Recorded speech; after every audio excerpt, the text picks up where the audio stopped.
It may not be quite as sexy, but this is one of those times where the means can't justify the ends.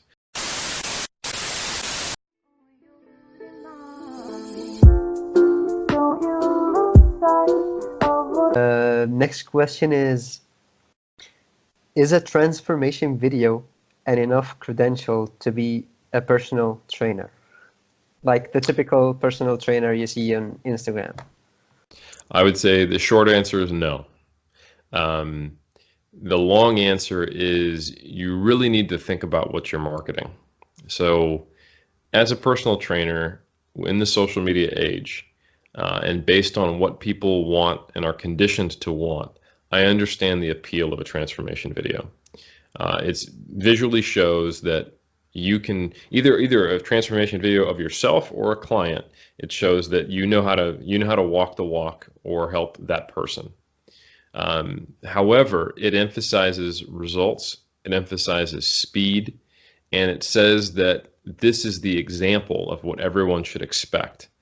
It also takes the power out of the client's hands and says, look, this is what I can do for you, and makes them think that you are a product rather than a service. These kind of quick fix, get this done, 12-week challenge, here's what I can do for you, I'm the authority, coach-centered kind of marketing, it makes people treat you as though you are a fitness gimmick. And we know fitness gimmicks don't work. And if fitness gimmicks don't work, not because they might not be effective, that is also often why they don't work, because they might be deceptive or an ineffective supplement or an ineffective exercise device. But also fitness gimmicks don't work because fitness should be a lifestyle. For someone to actually make changes long term, they have to commit to it for the long term. And if you're selling 12-week packages, that doesn't really engender that sense of long-term commitment. There's actually research on this when you look at the placebo effect in supplement research, that people who are given supplements during a weight loss program and are told, even though it's a placebo, that it is a real supplement, if they get good gains while taking the placebo, partially from the placebo effect, but also because, let's say, they're dieting and following an exercise plan, they actually lose self-efficacy over time because they're attributing what's happening to them to something external rather than their own ability to make changes. Yeah. So the largest market in the fitness community is what I call, or the fitness industry is what I call the transient fitness industry, and that's people who are not yet lifestyle committed. And that's most people, because like you said, most people are not in shape, right? And they haven't yet progressed through the stages of behavior change to where they are going to commit to a new lifestyle. So, the stages of behavior change is you start with being not interested in it, or just not even on your radar at all as something you want to make a change. And then the next few stages are all about information gathering and getting yourself ready to commit.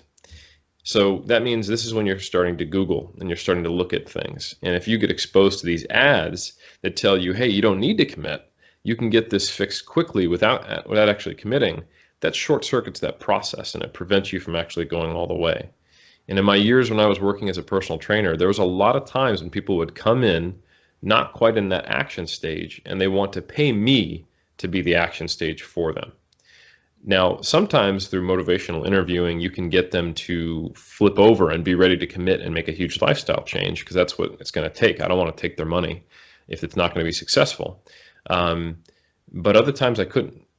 Now, some trainers might hear that and go, well, hey man, like, I can't win them all, and I need to have a high client turnover. I need to always have someone re-signing, and I need to give these people just enough to help them so that they keep paying the bills and they need me.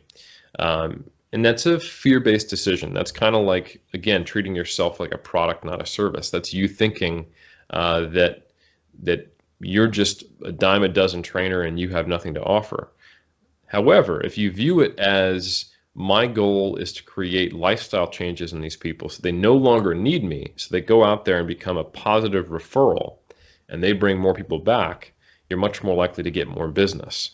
Because yeah, it's easier to re-sign a customer you still have, but if you're only kind of doling out a little bit and keeping them hooked, eventually they're going to build resentment and they're going to become a negative referral for you. And people who call customer service lines don't call up and say, hey, Jim, I just want to say great work. They call to complain 90% of the time. So that's a short-sighted way to go. It ends up hurting the business in the long run. And I've seen a lot of personal training studios close because they poisoned the well.